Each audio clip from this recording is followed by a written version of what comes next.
let's go through the sectors here. Now, when I spent about, I don't know, more time than I can remember, more than 2 decades in the institutional trading world, I would conduct the morning meeting. Now, in the institutional trading world, not everyone is a trader. Okay. People think like, oh, former hedge fund trader this, former hedge fund trader that. Well, traders are only one part of the team. There's also portfolio managers. And, this is the general thing. I'm sure there are firms that are different, but there are portfolio managers whose job is to decide what goes into the portfolio. There are analysts whose job is to assist the portfolio manager in deciding that. And there are the traders who, once the decision is made, the traders decide how the trade is going to be executed. So, being the trader, you're the person who has your eyes and ears into the market. The analysts and the portfolio managers are kind of in their offices, but the traders are the people that know I mean, if they're doing a good job, they know what's going on. And they're the ones who conduct the morning meeting. So that's what I want to talk about now. All right. So generally, we would start off with the S&P 500, and here we have it. This is SPY. This is the S&P 500 Spider, which is an ETF. The term Spider comes from Standard & Poor's Depository Receipt. It tracks the S&P 500 and is easily tradable. I mean, most people don't actually trade the S&P 500 because it's futures and it's really just it's an indice or benchmark. But blah blah blah. Okay, let's go into this here. So here's the Spider, which is the S&P 500 ETF, and which really overbought. Okay, last time we got this overbought was here, and we made a move lower. This was November of 21, right before the bull market came apart and ended. Here's August of 22. And now we're really overbought now. So what does overbought mean? Well, overbought is you can see this here, right? This is the relative strength index, which is a momentum indicator. The vast majority of the time, markets are trading within what would be their normal or typical or historical range. If they get really jacked up, meaning if the buyers come in and they're really aggressive and they don't really care about what price they pay and they just want to get in, well, they get in. They don't care what price they have to pay. This leads to overbought conditions. And this is important because when something is overbought, it attracts it attracts sellers into the market because they're going to they're going to anticipate a reversion to the mean. So we're overbought. Now, notice how we're getting to a level that was formerly resistance. We can see 430 was resistance and it became resistance. We're looking at a 1.5 year chart here. So this is like 2 weeks. Why is there resistance at former peaks? Well, there are people who bought back here who are like, man, I made a mistake when the price went lower. I shouldn't have bought. So I'm going to I'm going to sell my shares if I get out of break even. So they place their sell orders at the level that was resistance. Same thing could happen up here. And we're overbought. These overbought conditions are going to bring sellers into the market. One of the things I think that's really important to watch is this. I'm going to bring up one of my favorite websites, here we go, American Association of Individual Investors. They asked their members, are you bullish, neutral, or bearish? And check this out. We were pretty bearish. The historical average for bullish is 37.5. Basically, for most of the year, up until a couple of weeks ago, we were below that in the high 20s. All of a sudden, for some reason, everyone got really bullish. It's probably because the stocks that they are in, which are the FANG stocks or the big tech stocks, have been going up. And if they're in them, that's great because you're making money. But I'm just saying you have to be careful because the way these benchmarks are constructed or these indices are constructed, they're based on market capitalization. So the S&P 500 is 500 stocks. The vast majority of those stocks could be being sold, and people take the money and they put it into the stuff that's perceived as safe, like Microsoft or Apple. Notice I say the word perceived. This is what we call flight to safety. And flight to safeties tend to happen at the top of markets. When the flight to safety runs out, well, guess what? The money is all spent, and the market can't go any higher. And just to show you that, I want to bring you back here to the end of 2021. I think it's a really good example. So I showed this to people a lot. I mean, it's a really good example. So here we have the the Nasdaq 100, the biggest 100 stocks that are not financials.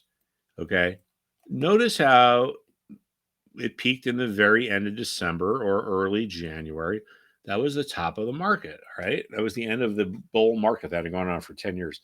Other than COVID, which obviously was a horrible thing, but in terms of the stock market, it was just a blip. I mean, the market went down for like a month and it crashed, but then 2 months later, it was right back to where it started, if not even higher. Anyway, I want to show you this. Okay. Notice how this particular indice peaked in late December. This is a market capitalization weighted average. So Microsoft, Apple, Google, these big companies dominate this. There's 100 stocks, but they might make up a third or 40% of it. If we look at the benchmark or the ETF, where every stock has equal weight, you notice that this peaked in November, fully a month and a half before the Qs did. So this was a sign that things were starting to fall apart. The way these benchmarks or indices, I kind of use the term synonymously because on Wall Street in the institutional world, they judge you against a benchmark. They don't just say, "Oh, here's money, have fun." They want to know if you're doing a good job. So they compare it to this benchmark, that benchmark, regardless. So the Nasdaq 100, where it's market capitalization, where companies like Microsoft and Apple dominate, money was flowing out of the vast majority of the market, I don't know, 70, 80% of it. And it was just going into these huge stocks. Think about this. The S&P 500 is 500 stocks. Okay. Apple, Microsoft, Google, Amazon. That's only 20, that's almost 20% of that. So we have a 500 stock indice and four stocks are 20% of it. So in theory, and probably in reality, 80% of those stocks could be going lower. But if people are selling those stocks and using the money that they got and buying Apple and Microsoft and Google and Amazon, they're going to go higher. And because those stocks dominate the benchmark, well, the benchmark is going to go higher, even though the what we call the market internals are starting to come apart. So it was an early sign that things were about to break. And that's when we first got bearish back here in November of 2021. And as it turns out, we were right. But blah, blah, blah. Yay me. I didn't have anything to do with it. I just watched what the market was saying, what the market was telling us. So why is it that when things get too bullish, it's bad? Well, if everyone's bullish or the vast majority of investors are bullish, what do? They invest their funds. And when they're done, guess what? There's no one left behind them to push the market higher. They're the last people in the Wall Street food chain, so to speak. All right, I'm done with that. So let's go back to the S&P here. And this is the stuff we look at the institutional world. We don't think about things like, you know, like I don't know, like Fibonacci or, I mean that stuff's common. That's oops, hold on 1 second. That stuff is like it's like science fiction. I'd rather watch Captain Kirk on on a Twilight Zone episodes from 50, 60 years ago. All right, so there's our SPY. Like I said, we got to look through the sectors. Different things are in charge in different times. There's 11 sectors that make this up. Okay. Different things are in the driving seat at different times. Sometimes it's financials, sometimes it's healthcare. Sometimes the market is easy to read if it's like one sector. Sometimes the market's a little bit complicated to read. Well, over the last month, up until I would say a week ago, the market was pretty easy to read because it was all about watching the tech sector. I'm going to bring up the tech spider, Okay. It was all about this. This was bringing the market higher. Now look at this, okay? You don't need to be a market guru or a former hedge fund trader to see, oh, gee, what has happened? We have reached a level that was resistance before. There's a reason why, well, there's a good chance we could run into resistance. There's a reason why levels that were resistance, like here, become resistance again. It's because of people have buyer's remorse. There are people who bought up here who, once the market went lower, they're like, oh man, I'm stupid. I shouldn't have done that. What the hell was I thinking? If I can get out of this at break even, I'm going to. I'm just going to hold on and hope and see if I can get out of it break even. So here we are a year later. The market gets back up there. And guess what? You have these people that are these remorseful buyers trying to sell to get out.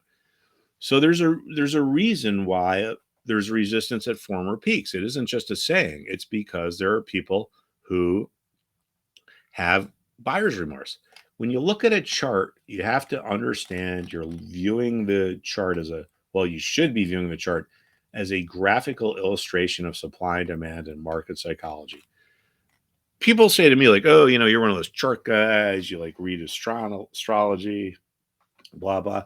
Well, I can see why they say that because a lot of technical analysts basically suck and they don't know what the hell they're doing, and they give what we do a bit, a bad name or a bad reputation. So I get it, but just think about it. Resistance here. Why did we become resistance there? Well, there are people who bought here who regret doing so, who want to get out when the price gets higher and then get out at break even. Buyer's remorse makes resistance become resistance. Here we have something else. Why would a level that was support become resistance? Buyer's remorse. But in this case, support turns into resistance. We have people who bought who regret doing so when the price goes lower and they tell themselves, man, if I get out of break even, I'm going to. If you have enough of these remorseful buyers placing sell orders at the level that was support, it can convert into resistance, as happened here. You can't take this for granted. There's no way a fundamental analyst could explain how this could happen. If you don't understand that what we're looking at is psychology, you might as well just forget it and stop bothering reading charts because you're not going to be able to get it. I'm telling you, I've been doing this for a long time. It's psychology. Why is it that this sector that's worth trillions of dollars was worth the same here, but became this here, and then became the same up here? Trillions of dollars lost their valuation, and all of a sudden they came back. What changed in here? Nothing other than investor perceptions. Now here we have the opposite, resistance becoming support. Why would this happen? Well, there are people who sold who, when the price went higher, they regret doing so, and they tell themselves, I'm going to buy my shares back if I can get them for the same price I sold them at. They have enough remorseful sellers placing buy orders at the level that was resistance converted to support. It happened here. It happened here. It happened here. It happened here. You don't need to be a market guru to see this. If you understand that when you look at a chart, you're looking at a graphical illustration of supply and demand and investor psychology, you will be well on your way to being a successful trader. Trust me, I've been doing this for a long time. All right, everybody, thank you so much, and I hope to see you soon.